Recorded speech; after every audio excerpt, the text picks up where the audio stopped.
Hello everyone, welcome to unique digital campus. और आज हम आपके लिए लेके आए हैं एनसीईआरटी फाउंडेशन प्रोग्राम 2023। और इसमें हम सारी एनसीईआरटी कवर कराएंगे 6 टू लेकर 12 तक, जिसमें हमारे सारे सब्जेक्ट्स आ जाएंगे, पॉलिटी, ज्योग्राफी, इन्वायरमेंट और बाकी सभी एक्सेप्ट मैथ को लेके। और इसका सबसे बेटर बेनिफिट ये रहेगा कि हम जो एनसीईआरटी पढ़ने में 6 से 7 महीने कवर करने में लगाते हैं, वो हम कोर्स के थ्रू 3 से 3.5 महीने में पूरी कंप्लीट कर लेंगे। जैसा कि आपको स्क्रीन पे दिख रहा है कि हमने इस एनसीईआरटी कोर्स का नाम लिखा है आधार। इसका आधार नाम है, आधार मतलब बेस। बेस को हम क्या कहते हैं हिंदी में? नींव। नींव, जिसकी नींव मजबूत होगी तो नींव सबसे सबसे पहली चीज़ होती है कि नींव अच्छी होनी, बेस अच्छा होना। बेस अच्छा होने के बाद हम अपने पूरा स्ट्रक्चर को तैयार कर सकते हैं। तो सिंपल सा है, ये फाउंडेशन है बेसिक्स को कंप्लीट करने के लिए। और हमारा इंस्टीट्यूट इस कोर्स को इसीलिए लेके आया ताकि हर बेसिक्स को, सारे फाउंडेशंस, जितने भी बेसिक्स फाउंडेशन हैं, उनको हम कंप्लीट कर पाएँ। तो इसका जैसे कि आधार नाम है, ठीक है, एनसीईआरटी फाउंडेशन प्रोग्राम। और इसको हम एनालिटिकल अप्रोच के साथ इसको कवर कराएंगे, जो कि कंपटीशन में डायरेक्टली बेनिफिट होगा। और इसमें क्या है कि हम जैसे कि यूपीएससी, एचसीएस, एसएससी, इन सभी में जैसे कि जीके का पोर्शन आता है, जीके का आता है। यूपीएससी और एचसीएस के लिए जो जीएस होता है, जनरल स्टडीज़, उनके लिए एनसीईआरटी मस्ट है। एनसीईआरटी बिना पढ़े तो काम चलेगा ही नहीं, एनसीईआरटी मस्ट है। तो इसमें जैसे कि एसएससी का जो जीके होती है, जैसे हमारी लूसेंट होती है, लूसेंट की एक बुक होती है। तो लूसेंट में क्या होता है कि अपने बहुत सारे फैक्ट है। लूसेंट एक ऐसा, हम कह सकते हैं कि लूसेंट एक ग्रंथ है बहुत सारे फैक्ट का। हर हर जीके का जितना भी पोर्शन है उसको लेके हम इसको, जैसे कि लूसेंट को हम कवर करते हैं तो पूरे दिन में जैसे एक पेज पढ़ते हैं तो हमें नींद आने लग जाती है, क्योंकि हमारे बेसिक्स कंप्लीट नहीं है। और उसमें हम रट्टे लगाने शुरू कर देते हैं कि हम इसको भी पढ़ लेते हैं, इसको भी पढ़ लेते हैं, तो वो रट्टे लगाने शुरू हो जाते हैं। तो इसी वजह से जो एनसीईआरटी है वो हमारा इंटरेस्ट क्रिएट करता है, क्योंकि उसके पता चलता है। जैसे कि क्या है कि अब ये है कि रूलिंग, जैसे रूलिंग गवर्नमेंट है, रूलिंग गवर्नमेंट आपको सबको पता है कि बीजेपी रूलिंग गवर्नमेंट है, बीजेपी रूलिंग गवर्नमेंट है। तो इसके बीजेपी के बारे में हम बहुत सारी चीज़ें पढ़ते हैं कि भाई इसकी क्या क्या पॉलिसीज़ हैं, क्या क्या स्कीम्स लेके आ रही हैं। लेकिन एक्चुअली हमें अगर किसी से पूछा जाए कि गवर्नमेंट क्या है, कि व्हाट इज़ गवर्नमेंट, तो गवर्नमेंट क्या है, ये हमें कौन बताता है? ये हमें लूसेंट में नहीं पता चलेगा, ये हमें पता चलेगा एनसीईआरटीज़ में। तो हम आपका यही बेस बनाने के लिए इस कोर्स को लेके आए हैं। इसमें ओल्ड और न्यू एनसीईआरटी सभी हमने वो कर रखे हैं। और हम पीवाईक्यू, जितने भी पीवाईक्यू हैं, जैसे यूपीएससी से रिलेटेड, एचसीएस से रिलेटेड और एसएससी से रिलेटेड, ये सारे जितने भी पीवाईक्यू होंगे वे भी हम एनसीईआरटी के कोर्स में चैप्टर टू चैप्टर हम डिस्कस करेंगे। आगे चलते हैं। इसमें जैसे कि हमारा सेशन प्लान रहेगा, सेशन प्लान में हम देखेंगे कि सेशन प्लान है तो सबसे पहले हम पॉलिटी कराएंगे। पॉलिटी के जैसे कि हमने 25 आवर कर रखे हैं, तो इसको हम मतलब बढ़ भी सकते हैं और कम भी हो सकते हैं, लेकिन हम पॉलिटी को 6 टू लेकर 12 तक कराएंगे। तो इसको अच्छे से चैप्टर टू चैप्टर कराएंगे। और फिर आएगी second society, society Indian society. Indian society का इसमें पूरा मेजर पोर्शन रहेगा, जैसे socialisation, process of socialisation, communalism, urbanisation, ये सारी चीज़ें हम सोसाइटी में कवर करेंगे। हिस्ट्री में आ गया, तीसरा पोर्शन है हिस्ट्री। हिस्ट्री में ancient plus medieval plus modern, ये तीनों की एनसीईआरटी हम यहाँ पे कवर कराएंगे। फिर आएगा 4 साइंस, साइंस के सारी एनसीईआरटी हम कवर कराएंगे। और इसमें फिर ज्योग्राफी, ज्योग्राफी की भी हम चैप्टर टू चैप्टर वाइज हम कराएंगे। इकोनॉमी का फिर आ गया 6th पोर्शन इकोनॉमी और 7th पोर्शन इन्वायरमेंट।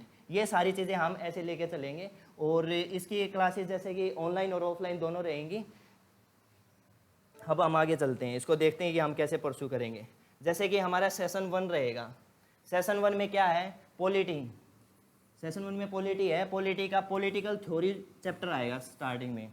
तो हम इसमें देखेंगे इक्वेलिटी क्या है, फ्रीडम क्या है, सिटीजन क्या है, नेशनलिज्म क्या है, इक्वलिटी, समानता। हमें जैसे ये होता है कि सभी को इक्वल राइट्स देने चाहिए, यहाँ पे इक्वलिटी नहीं है। हम बात करते हैं डेली बेसिस पे कि इक्वलिटी नहीं है, या वुमेन जो है या फिर मैन जो है वो इक्वल नहीं है। तो एक्चुअल में इक्वलिटी होती क्या है? हम जैसे ये सेशन स्टार्ट, पहले सेशन से यही स्टार्ट करेंगे कि इक्वलिटी होती क्या है, फ्रीडम क्या होती है, सिटीजनशिप क्या होती है, नागरिकता क्या होती है, नेशनलिज्म क्या होता है। सेकंड सेशन में हम देखेंगे कि कॉन्स्टिट्यूशन का इंट्रोडक्शन रहेगा, पूरा constitution, what is constitution, how and why constitution need, हमें कॉन्स्टिट्यूशन की ज़रूरत क्यों पड़ी, कॉन्स्टिट्यूशन की नीड कैसे पड़ी, कॉन्स्टिट्यूशन होता क्या है, ये सारी चीज़ें हम देखेंगे। Evolution, objective, features of constitution, philosophy, ये सारी चीज़ें हम यहाँ पे देखेंगे। ऐसे ही करके हम सारा कोर्स को ऐसे ही, जैसे थर्ड लेसन है फंडामेंटल राइट्स और DPSP और फंडामेंटल ड्यूटीज़, ये रखेंगे। फोर्थ सेशन में स्टेट और इसका रिलेशनशिप है, सेंट्रल स्टेट का, जुडिशरी और ये बॉडीज़ हैं। फिर सोसाइटी आ गई, जैसे सोसाइटी का पोर्शन लगा लो आप, सोसाइटी, ये सोसाइटी है। तो सोसाइटी इसमें डायरेक्टली, जैसे कि हम बात करें सोसाइटी का, तो UPSC के पेपर 1 में, GS 1 में इंडियन सोसाइटी का पोर्शन आता है, इंडियन सोसाइटी का पोर्शन आता है GS 1 में। वो लगभग 50 to 60 मार्क्स का रहता है। तो डायरेक्टली वो कवर होता है NCERT से। इंडियन सोसाइटी की 2 बुक हैं, NCERT और इंडियन सोसाइटी की 2 बुक हैं। इसमें हम अच्छे से कवर करेंगे, जैसे कि sociology and society terms, society की टर्म्स आ गई, कॉन्सेप्ट्स आ गए, और इसके सोशोलॉजी के यूजेस आ गए सारे। Social structure, stratification, what is stratification, stratification के बारे में अलग अलग थिंकर्स ने बात कर रखी है, वो भी हम इसमें देखेंगे। Understanding social institution, social change and social order in rural and urban society, environmental society, introduction Indian society, ये सारी चीज़ें हम सोसाइटी वाले पोर्शन में देखेंगे। अब हम आगे चलते हैं। तो सेशन 3 सोसाइटी का रहेगा, सेशन 4 भी सोसाइटी का रहेगा। इसमें इंडियन डेमोक्रेसी का, कैसे सोशल चेंज आ रहे हैं, डेवलपमेंट इन रूरल सोसाइटी, ये सारी चीज़ें आएंगी। अब हम हिस्ट्री का, जैसे कि हिस्ट्री का पोर्शन आएगा एंशिएंट हिस्ट्री, और ये एंशिएंट हिस्ट्री के लेक्चर रहेंगे। फिर मॉडर्न के रहेंगे, मिडिवल के भी, आर्ट एंड कल्चर भी इसमें ऐड कर रखा हमने। आर्ट एंड कल्चर के रहते हैं, जैसे 11th क्लास की फाइन आर्ट की बुक होती है, उसमें आर्ट एंड कल्चर का पोर्शन कवर कराएंगे हम। तो इसी को देखते हुए हम साइंस के भी लेक्चर लेंगे, जिसमें सारी NCERT आ जाएंगी हमारी, फोर्स, प्रेशर, लाइट, साउंड और ये इलेक्ट्रिसिटी, सारी चीज़ें आ जाएंगी। ज्योग्राफी जो है वो NCERT से सारी ज्योग्राफी कवर हो जाती है।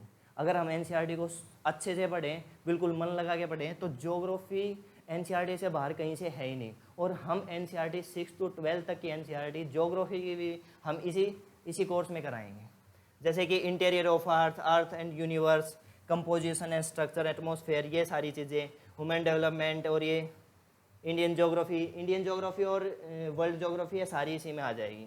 फिर इकोनॉमी आएगी, इकोनॉमी के basics, economic growth and national income, money and banking, ये सारी चीज़ें इकोनॉमी में हम कवर करा लेंगे। इन्वायरमेंट आ जाएगा, फिर इन्वायरमेंट का इसमें होगा। और अभी मैं आप लोगों को कुछ बातें बता देता हूँ। ये जो कोर्स है, ये कोर्स अपना ऑफलाइन भी रहेगा और एज वेल ऑनलाइन भी रहेगा। आप किसी में भी इनरोल कर सकते हो। और रजिस्ट्रेशन जो है वे ओपन है, रजिस्ट्रेशन ओपन है। और जैसा कि आप लोगों को मैं एड्रेस भी बता देता हूँ, आपके रोहतक शहर में ही ये है, यूनिक डिजिटल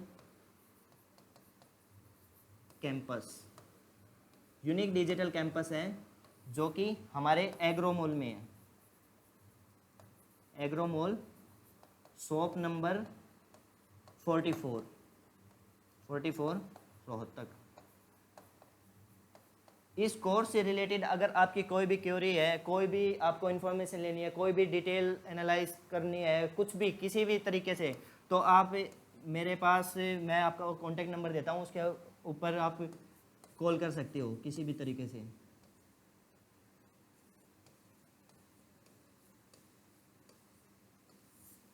ये कॉन्टैक्ट नंबर रहेगा, कोई भी क्वेरी है या किसी भी डिटेल एनालिसिस के लिए ये रहेगा। तो यही सारे हमारा प्लान रहेगा। ये प्लान हमारा चलेगा 3 मंथ्स के आसपास, ऊपर नीचे हो सकता है थोड़ा बहुत। तो आइए और एनसीईआरटी के अपने बेसिक्स कंप्लीट किए। Thank you so much. Thank you.